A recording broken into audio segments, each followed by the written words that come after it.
Beginning in the summer of 2020, NorthSTAR put out a call for BIPOC community members to share their experiences of racism in Northfield.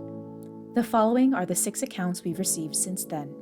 By telling these stories, we aim to empower other Black, Indigenous, and people of color in Northfield to come forward with their own experiences and help galvanize an anti-racist movement for equity in our community. Several of these accounts were read by voice actors with the permission of the individuals who submitted them. One of the accounts contains racial slurs, and viewer discretion is advised. In middle school, I was riding the bus in the afternoon, and I was sitting by myself, talking to my friend in a different seat. This boy and girl sitting behind me kept pulling and touching my hair, and I really did not like it. I turned around and asked them to stop. They stopped for a couple minutes, and then continued pulling and touching my hair. I got really annoyed and told them to stop again, but they continued. I eventually decided to move into the seat that my friend was sitting in hopes that they would stop touching my hair. They actually got up and reached forward to pull my hair again. They were laughing amongst themselves and talking about how my hair felt to them, calling it weird and poofy. I turned around and told them to stop immediately. I can't remember if they stopped after that, because my stop came shortly after, but I remember the boy laughing and whispering, "Triggered," to me. On a separate occasion in middle school, I was standing by the building talking to some friends, who were all white, before going on my bus. A kid who I didn't know ran up to me and yelled, "Ebola!" in my face, and then ran away towards his bus. When I was in kindergarten, I was the only Black student in my class, and a girl came up to me and asked me if my skin was burned. I told her, "No, my skin isn't burned. I was born this way." In one of my high school classes, we were watching a documentary about the slave trade, and were having a discussion about it afterwards. One kid began to talk about how it's a shame we don't talk about white slavery as much. It was very insensitive, considering we just watched a documentary that was very upsetting for most of the class. Other students, including myself, said that white slavery and Black slavery are not the same thing at all, because white people are not suffering the aftermath like Black people are. The student just shrugged me off and didn't listen whatsoever.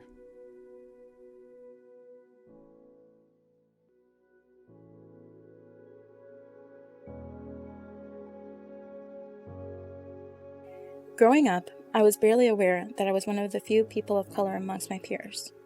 I knew I was different, but I didn't think it mattered, and it didn't seem to. It was only years later that I realized that my family was one of the earliest immigrant families in Northfield. In 2nd grade, we were learning about slavery when a boy in my class turned to me and said that if we lived back then and in the South, I would be his slave. That he would have me and my family make him tamales all the time. Every time since then, I would cringe when my parents would come to class and bring Mexican food to share with everyone. They would always beam with pride to be able to share part of our culture. And this boy in particular would always go up to them and tell them how much he loved it. But I could never forget the words he said to me about me being his slave. In middle school and high school, I remember being followed by store staff in most stores when I was out shopping with my mom. It would be even harder not to notice after I could tell that they overheard us speaking in Spanish.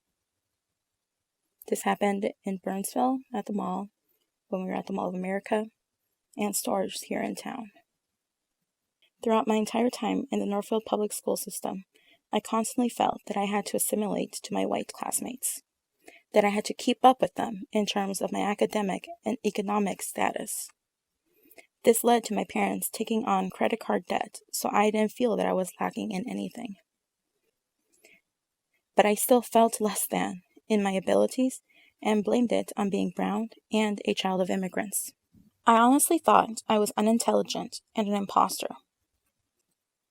This led to me whitewashing myself as much as possible and wishing I was a WASP like so many of the other students around me. I had two separate lives. I lived a public life, fitting in with my white classmates as much as possible, and my private home life where I spoke Spanish and indulged in my Mexican heritage. My dad would accuse me of being ashamed of where I came from. He was not wrong at the time. Junior and senior year, I knew I had to get into the most prestigious, selective private four-year college possible, because that was what was expected of my white classmates, and thus of myself. I didn't ask for help because none of my friends were. But the difference being was that my friends had parents that had already applied to college and been through undergraduate and even had graduate degrees. I was going to be a first-generation college student. At this point, my own internalized racism was so strong, I looked down on any of my Latinx peers for not being in AP classes, applying to colleges, and still speaking mostly Spanish, and basically anything that made them different from the whitewashed version of myself. It is now, after completing my undergrad, one master's program, working on a thesis for a second master's degree, and researching PhD programs, that I realize how crucially beneficial it would have been for me to have teachers and mentors when I was in grade school that looked more like me. To this day, I've only really had one mentor that looked like me, and she was my advisor for my undergrad. That is surprising considering after Northfield, I moved to San Antonio, Texas, where the population of Hispanics is much higher. And it is now, as a 28-year-old, that I am making bigger strides in undoing my own internalized racism and prejudice. It is now that I realize how much of those sentiments and ideals came from the silent culture around me while I was in grade school, that it came in part from the lack of representation in those I looked up to. It resulted in me thinking that I could never make it, and if I did, it was going to be a 1 in a million chance.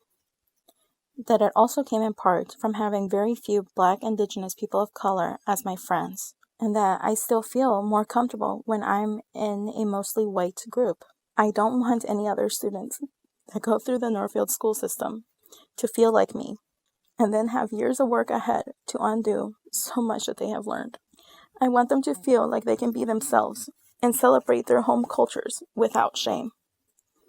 That they don't feel like they have to live a double life like I did. I want them to be proud of the brown skin or the black skin that they have and know that they matter just as much as their white classmates, and that they know that everyone else matters just as much, because that is something I didn't realize I had to learn until after I had left Northfield.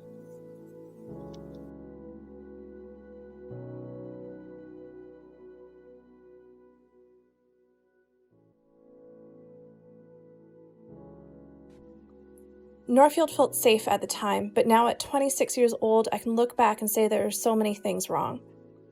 Teachers are prejudiced at Northfield. It's blatant and gross. Mr. Bolio is a great example. Also, I was always under a microscope. I felt like teachers always had something to say about me and would say it directly to me in a way that they wouldn't have done to other students. I was slut-shamed not only by peers, but faculty as well, and they would talk about me and my clothing openly. The whole Northfield school system also has a problem with treating students of color, especially Black students, as if they're older than they actually are. I felt like many times my own mother would have to step in and remind teachers that I was only 14. Also, when you're addressing bullying, it's important to take into account that white people are taught to think Black people are mean, aggressive, intimidating, and scary. Be fair. I always got comments about my hair. The first time I straightened my hair and went to school, everyone told me I looked really great, and I also got some comments about looking better. These comments have persisted throughout my life as well. I ended up in the senior superlatives as best hair, which I think was a category created for me.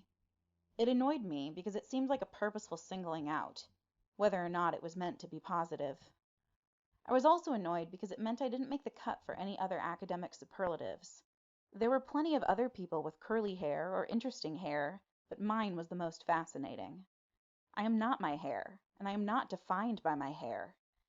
I didn't like the idea of superlatives in the first place, and I was pretty bummed to find out I had gotten best hair. I was asked to take my hair down for a spontaneous photo in the cafeteria without prior knowledge. If I'm going to get best hair, at least let me have a good hair day.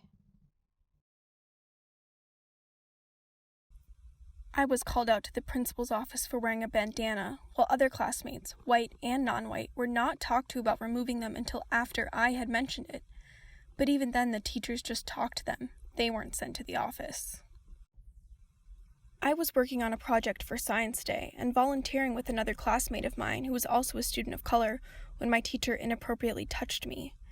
I felt like I couldn't say anything because he was white, male, and in a position of authority, so who was going to believe a teenage Latina? I have been pulled over in Northfield blocks from my house, and once in front of my house, because I was a person of color.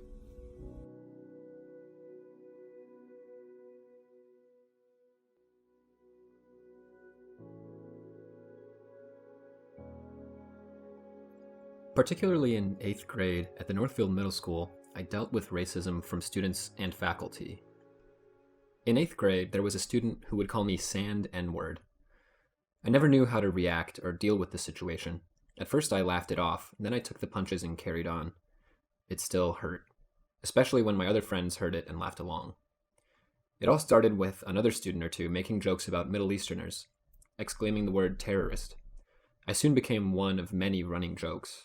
My tan skin was apparently enough to be associated with harmful and derogatory terms towards another ethnic group.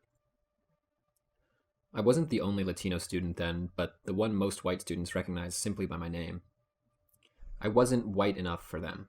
I wasn't categorized in the system with the other POC students and how they were segregated in special classrooms based on their family situation. All these kids understood and spoke English. I was raised by a Caucasian father and a Mexican mother. The best parents that I now realized I was lucky to have. After a few months, I ended up reporting this student after angrily crying to my dad about it. He was upset and wanted something to be done. The vice principal spoke with the student, and that student came forward and apologized. He stopped using those words toward me. In fact, we became good friends in our sophomore year of high school. However, our views on politics always got in the way. Other students continued to make these jokes around and towards me, and I gave up. Continuing 8th grade, my group of friends consisted of mostly white kids, a couple of Latinos, and most of the time I was around the Caucasian students. My best friend at the time bullied me to make our group laugh. Some of the other kids used words such as wetback, beaner, Mexican, and terrorist. That best friend of mine and I always had arguments about immigration, racial profiling, abortion, systemic racism, feminism, and political parties. Why did he bring this up knowing I would fully disagree with him? I don't care anymore. Yes, he is white. No, we're no longer friends. There was a time in the lunchroom when there weren't enough seats for students to sit at. Some kids would take an empty chair and sit at a table that had built-in stools. We technically weren't supposed to do this, but a lot of folks did. I saw several white students doing it, and I wanted to sit with my friends, so I copied. The principal approached our table and lectured me on my actions. Less than 15 feet away was a table of white students filling up a table, using extra chairs. They were not reprimanded. Even one of my friends at the time said, "Wow, he just picked out the one colored student he could see." I started getting into trouble shortly after, simply for hanging out with my friends. Sometimes when I got in trouble, I was guilty for something, but most of the time, I just happened to be around at the right moment. Once a faculty member made us sit at our lunch table one day after the bell rang. He dismissed us one by one. I was last. He stared at me, and I glared at him. He waited until I could be late for class. I told my mother about the incident right as she was picking me up. She marched inside, dragged me along, and we met the principal in his office. He backed up the faculty member and his actions and didn't care about my side of the story. The reason behind this was my friends being too loud and disturbing other students. They were asked to quiet down a couple of times while I simply ate. I was always quiet and painfully shy through the entirety of my public school career. There was also a time when a white student asked me and then stated, "Do you know what a wetback is? It's a Mexican." In high school, there were always a few white students who liked to make racist jokes and who were raised in the more conservative side of homes. I may not have always been verbally assaulted with slurs, but sometimes I'd get, "You're pretty much white," or "You're not like the other Mexicans." These phrases mostly came from the more right-wing students. I shared an essay with a student who I sat with during study hall in my freshman year. My views in the essay were somewhat spiritual as I discussed the topic of people crashing into each other's lives for reasons unknown. He made a joke and said, "Are you Indian?" He and his buddy laughed. "No, I'm not Native American, and no, I'm not Indian." I never had a rebuttal. I've always sat with my rage, shame, and pain for years. I've become paralyzed, trying to figure out how everything is my fault. It wasn't always with racism. So much came from other traumas and mental health issues in my childhood. To this day, I do not know if the principal at Northfield High School didn't care much for me because of my grades or the color of my skin. I rarely had pleasant experiences with him. He always belittled me with his condescending words and manner, and it was always in a cultivated tone, which made it worse. We hope that stories like these can raise awareness of racism in Northfield. We aim to continue sharing other story submissions in the future.